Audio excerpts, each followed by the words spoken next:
The other thing that's very important is the use of third-party information. A forensic psychologist would be remiss in not collecting all the third-party information that they could use. Now, what is this? This could be interviews, for example, with significant others. It can be prior medical records. It could be observations of other psychologists and psychiatrists that have done previous examinations. So you must look at third-party information. You must look at third-party information in order to, again, address this idea of, is their condition, has their condition changed?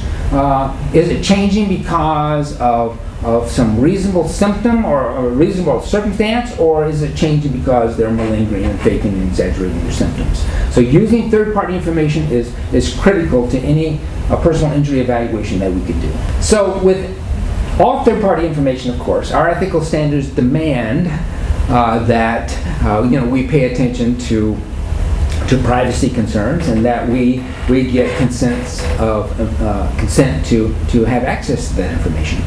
And even people who are at a low level of functioning, where maybe they can't report or can't give you informed consent, even those people, you ought to at least make known to them that you're going to use information from the records that they may have thought was private information. So we have to always follow our standards of making sure that we get informed consent when we get third-party information that we don't collect ourselves.